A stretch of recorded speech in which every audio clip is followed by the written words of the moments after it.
Cette vidéo est sponsorisée par AnyTrans, un logiciel qui vous permet de transférer, sauvegarder et gérer vos données, que ce soit sur iOS comme sur Android. Il peut satisfaire quasiment tous vos besoins. Vous trouverez dans la description un lien vers le site de téléchargement gratuit du logiciel pour Windows et pour Mac. Vous trouverez aussi un lien vers ma vidéo de présentation d'AnyTrans. On passe maintenant au sujet de la vidéo. Hey, on se retrouve pour une nouvelle vidéo et cette fois on va parler d'iOS 12.1. La nouvelle mise à jour d'Apple est maintenant disponible pour tous les iPhones compatibles avec iOS 12 et apporte quelques petites nouveautés assez sympathiques. On commence avec celle qui je pense va intéresser beaucoup de monde. Nous avons maintenant plus de 70 nouveaux emojis. Alors on va pas les voir un par un, mais ici vous avez la liste complète et vous aurez un lien dans la description pour pouvoir les voir de vous-même. On peut remarquer que les symboles d'iPhone sont maintenant remplacés par des iPhones plus récents, c'est-à-dire de type iPhone 10. Et on a 6 nouveaux emojis qui partagent de nouvelles émotions. Autre nouveauté pour les détenteurs d'iPhone 10 ou iPhone ayant Face ID, donc iPhone 10s, iPhone 10s Max ou iPhone 10R. Lorsque vous redémarrez votre appareil ou lorsque Face ID n'arrive pas à vous reconnaître, vous allez avoir un petit texte qui va apparaître juste en haut, balayé vers le haut pour déverrouiller. Et donc là, si je viens là, vous voyez, Face ID est désactivé car l'iPhone vient d'être redémarré. Et là, si j'essaye comme ceci, je suis derrière l'iPhone, donc je lui prête attention. Là, il ne m'a pas reconnu. Il m'indique qu'il faut que je balaye vers le haut pour déverrouiller. Et là, il va réessayer.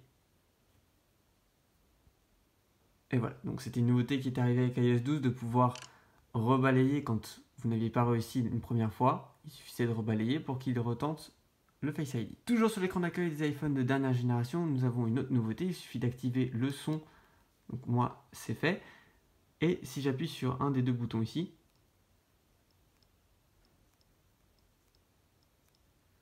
en plus de la petite animation de la lampe qui s'allume et qui s'éteint, on a maintenant un petit son.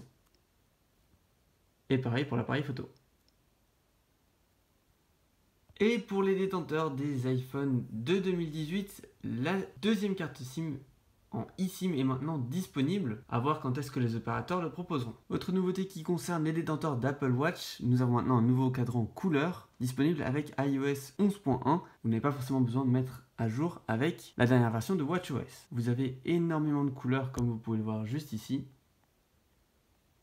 Et lorsque vous la sélectionnez, vous pouvez l'ajouter en la modifiant bien évidemment comme n'importe quel cadran.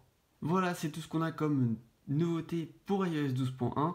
En plus de quelques corrections de bugs, notamment un lien qui pouvait faire crasher votre iPhone, c'est maintenant corrigé en 12.1. La correction de bugs apportée par 12.0.1 est bien évidemment présente dans 12.1, donc si vous étiez toujours en iOS 12.0 ou même iOS 11, cette mise à jour vous apportera pas mal de correctifs de sécurité en plus des nouveautés. Pour finir, on va regarder les tests Geekbench. Alors, à droite, vous avez l'iPhone 10s, à gauche, l'iPhone 10, tous deux pour la version 12.1. Ça reste des scores qui sont quand même assez impressionnants, mais néanmoins inférieurs à ceux d'iOS 12.0.1, peu importe l'appareil. Il faut savoir que cette baisse de performance en Geekbench ne se ressent pas du tout au niveau de l'utilisation de tous les jours, que ce soit sur un iPhone 10 ou un iPhone 10s ou même d'anciens modèles comme l'iPhone 6 ou l'iPhone 7. Depuis la sortie d'iOS 12.1, je n'ai eu aucune latence ou autre problème lié à des performances. Pour ce qui est de la batterie, elle est toujours aussi bien depuis le début d'iOS 12. Donc pour résumer, c'est une très bonne mise à jour et je vous conseille absolument de la faire. On a quand même quelques petites nouveautés assez sympathiques et toujours des corrections de bugs, et c'est pour cela qu'il est important de mettre à jour. Donc voilà, j'espère que cette vidéo vous aura plu. Si c'est le cas, n'hésitez pas à la liker et à la partager autour de vous pour que les gens sachent qu'est-ce qu'ils installent. N'hésitez pas aussi à vous abonner à la chaîne si ce n'est pas déjà le cas. Et moi je vous dis à la prochaine. Ciao.